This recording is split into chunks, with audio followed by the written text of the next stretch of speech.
Since the dawn of time, humans have looked up at the sky and wondered not just why we exist, but how. It wasn't enough to worship the stars, to bow to the invisible hands that shaped the world. Somewhere deep inside us burned a dangerous curiosity, one that whispered, "What if I could do it too? What if I could create life like God?" That thought, that forbidden spark, was the first act of rebellion. And every story since every myth, every experiment, every defiance can be traced back to that one moment when humanity decided not to obey, but to imitate the divine dot. Since the dawn of time, humans have looked up at the sky and wondered not just why we exist, but how. It wasn't enough to worship the stars, to bow to the invisible hands that shaped the world. Somewhere deep inside us burned a dangerous curiosity, one that whispered, "What if I could do it too? What if I could create life like God?" That thought, that forbidden spark, was the first act of rebellion. And every story since every myth, every experiment, every defiance can be traced back to that one moment when humanity decided not to obey, but to imitate the divine. Long before the age of laboratories and microscopes, humans were already seeking the keys to creation. In ancient temples and dark caves, they performed rituals to summon rain, to heal, to give life. They believed that by imitating divine acts, they could share in divine power. But every myth warns the same thing: those who reach too far will fall. Prometheus stole fire from Olympus and gave it to mankind, an act of compassion and defiance. For that, he was chained to a rock, condemned to have his liver eaten daily by an eagle. Adam and Eve ate from the tree of knowledge, desiring to see as God sees, and were cast out of paradise. Lucifer himself, the light-bearer, sought to rise equal to God and became the eternal symbol of pride. These are not just myths. They are warnings etched into human history, reminders that knowledge, especially forbidden knowledge, has a price, and yet we never stop searching. Around the 1st century AD, in the ancient city of Alexandria, a new kind of pursuit began. It wasn't religion, nor was it science, not yet. It was alchemy, the bridge between faith and experiment. To most people, alchemists were dreamers. They locked themselves in rooms filled with smoke and glass, trying to transform lead into gold, trying to find the elixir of life. But beneath their strange goals lay something far more dangerous: the desire to create life itself. They called it the Arcanum, the great work, the ultimate secret. If one could purify matter enough, they believed, one could awaken the divine spirit inside it, to make a stone live, to make a man from dust, not by God's breath, but by their own hands. The early alchemists were half mystic, half chemist.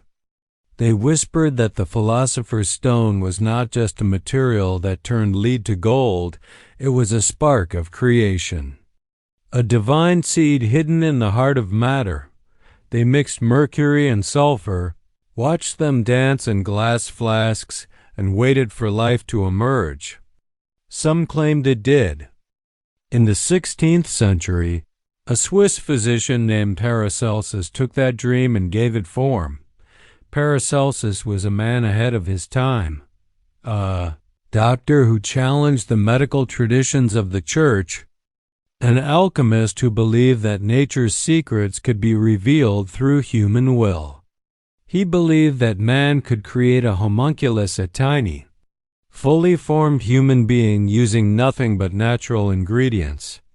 His recipe was shocking. In his writings, Paracelsus described how one might create life without a mother, without divine intervention.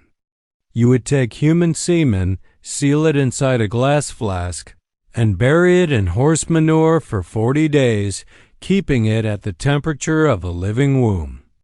After the right amount of time, he claimed, something resembling a small, living human form would appear. It would move.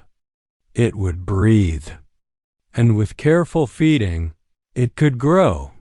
Modern science calls this impossible, but in Paracelsus's time, it was revolutionary. He wasn't just making medicine. He was trying to become God. Why?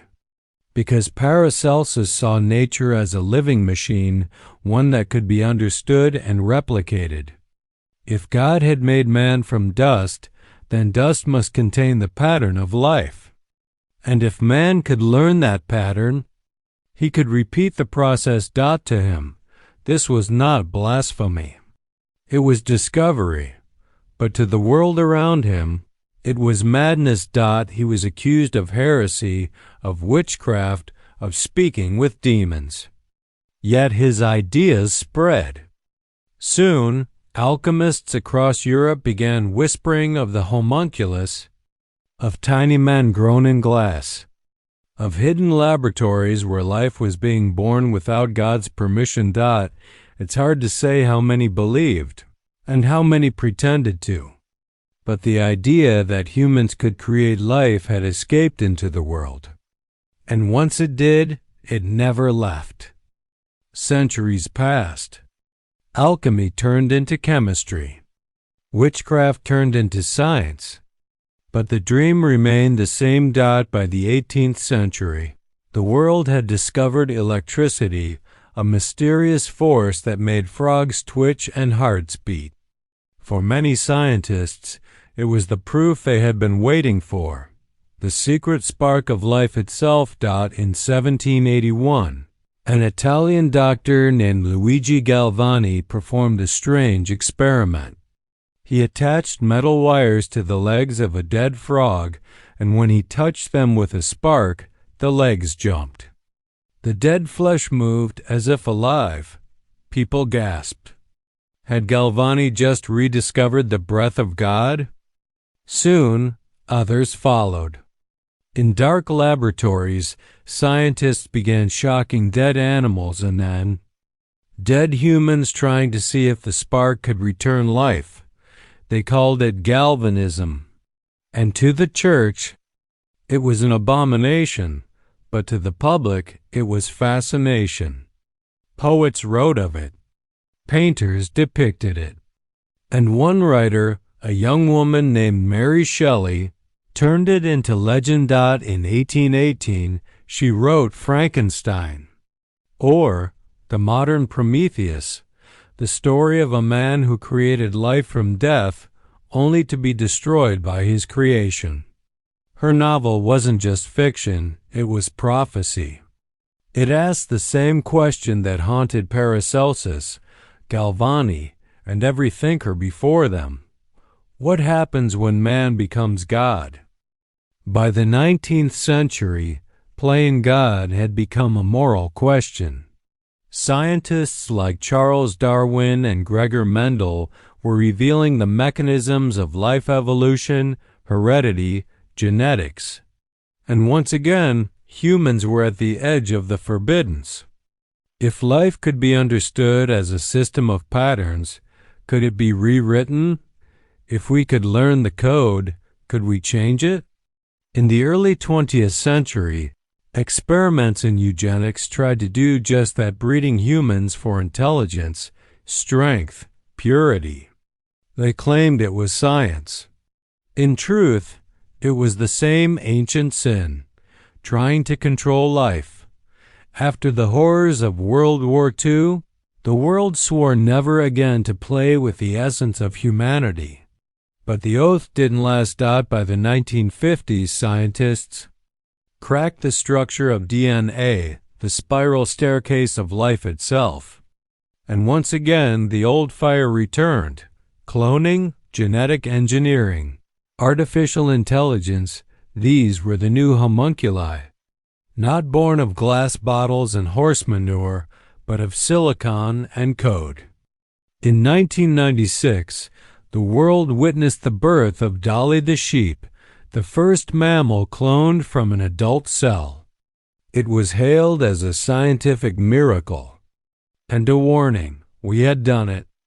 We had created life from life without natural birth, without divine touch.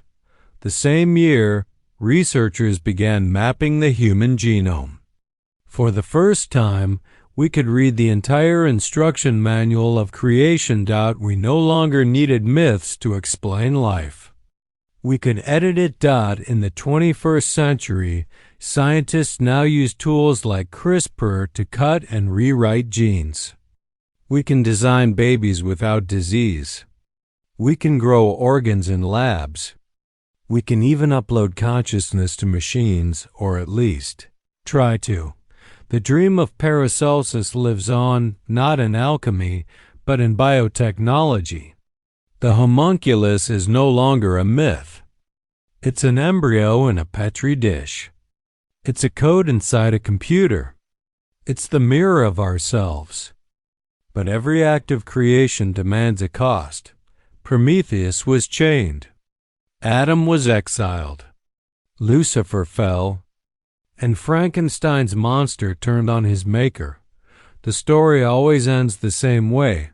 When man tries to be God, he meets his reflection and recoils. Modern scientists face the same dilemma. Should we bring back extinct species? Should we clone humans? Should we merge our minds with machines? We tell ourselves it's progress. But deep down, it's still rebellion.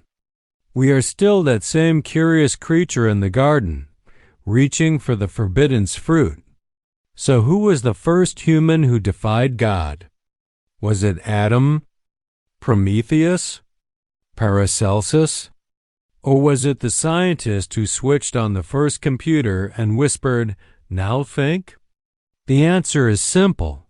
It was all of them. It was us. From the moment we opened our eyes and asked how, we began the rebellion.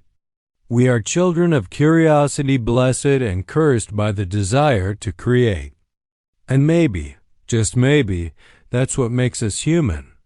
Because to defy God is not always to hate Him. Sometimes it's to understand Him, to seek what He knows, to mirror His creation, to touch the untouchable. That's the paradox of mankind. We were made in His image, yet we spend eternity trying to surpass it. And that is the strangest first of all.